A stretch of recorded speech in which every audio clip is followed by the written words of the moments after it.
Im Tierreich gibt es eine unglaubliche Vielfalt an Augen. Einige rotieren unabhängig voneinander, andere haben verschnörkelte Pupillen. Einige haben schützende Lider, andere spritzen Blut. Doch welche Kreatur hat das beste Sehvermögen? Welche sieht am besten im Dunkeln oder die meisten Details? Welches Tier sieht die meisten Farben? Und schließlich, welches erkennt Bewegungen am schnellsten? Alle Augen nehmen Sinnesreize in Form von Lichtwellen auf. Um diese in das umzuwandeln, was wir sehen, bündeln Augen das einfallende Licht auf Photorezeptoren. Diese Zellen verwandeln Licht in neurale Signale und senden sie ans Gehirn, wo sie verarbeitet werden. Die Augen, die am besten im Dunkeln sehen, fangen möglichst viel verfügbares Licht ein. Kolosskalmare haben Augen so groß wie Fußbälle, die größten bekannten Exemplare. Sie können das schwache Leuchten der Pottwale erkennen, wenn sie lichtproduzierende Organismen stören. Einige Fische haben unter Wirbeltieren einzigartige Augen, weil sie Spiegel benutzen. Beim Dolichopteryx longipes hat jedes Auge eine aufwärts gerichtete Linse und einen abwärts gerichteten Spiegel, die aus winzigen Kristallplatten bestehen und das Licht effizient sammeln. So kann der Fisch gleichzeitig nach oben und unten sehen und sogar in den Tiefen des Ozeans verschiedene Umrisse wahrnehmen. Zurück auf festem Boden. Arktische Rentiere haben sich angepasst, um in monatelanger Dunkelheit zu leben. Die Rückseite ihrer Augen ändert die Farbe von golden im Sommer zu blau im Winter. Die blau unterlegten Augen sind etwa 1000-mal lichtempfindlicher.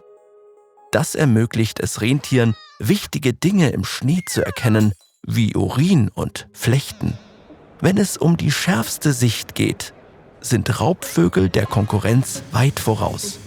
Um möglichst viele Details wahrzunehmen, braucht ein Tier viele Photorezeptoren sowie eine höhere visuelle Verarbeitungsleistung. Raubvögel haben eine besonders tiefe Sehgrube im gelben Fleck, einer Vertiefung im hinteren Auge, in die mehr Photorezeptoren passen.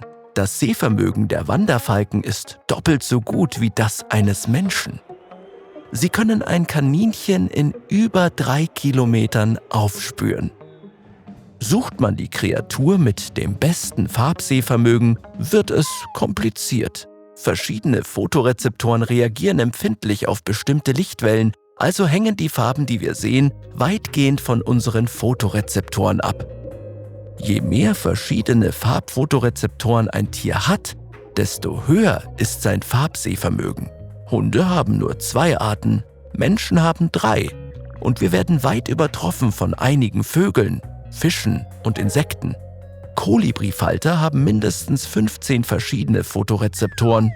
7 davon erkennen bestimmte Blau- und Grüntöne, die ihnen laut Forschern helfen können, sich beim schnellen Jagen gegenseitig zu erkennen. Fangschreckenkrebse haben satte 16 Arten von Photorezeptoren. 5 davon sind nur für das UV-Spektrum, das Menschen nicht sehen können. Doch Experimenten zufolge können Fangschreckenkrebse Farben nicht so gut unterscheiden, wie man annehmen möchte. Wie genau sie ihre komplexen Augen einsetzen, ist ein Rätsel. Dagegen können Goldfische mit nur 4 Arten Farbphotorezeptoren exzellent subtile Farbtöne wahrnehmen. Und Insekten sind Meister darin, die Welt im Flug zu sehen. Um sehr schnelle Bewegung zu registrieren, müssen Photorezeptoren rasche Lichtwechsel wahrnehmen. Und das Gehirn muss diese Informationen rasch verarbeiten. Ein Film mit 24 Bildern pro Sekunde vermittelt den Eindruck fast nahtloser Bewegung. Aber Insekten würden eine Diashow sehen. Die Photorezeptoren der Fliege registrieren Veränderungen 10-mal schneller als unsere, deshalb sind Fliegen so schwer zu fangen. Diese Tiere haben nach unserer Kenntnis das beste Sehvermögen. Doch es gibt keinen Gesamtsieger. In jeder Kategorie gibt es andere Spitzenkandidaten, denn gute Sicht erfordert Kompromisse. Manche Augen sind also hochspezialisiert, andere, wie die unseren, bringen gute Leistungen in vielen Kategorien. Von Augen groß wie Fußbälle bis zu solchen, die UV-Licht sehen. Die Art, die Welt zu betrachten, ist so vielfältig wie deren Lebensformen.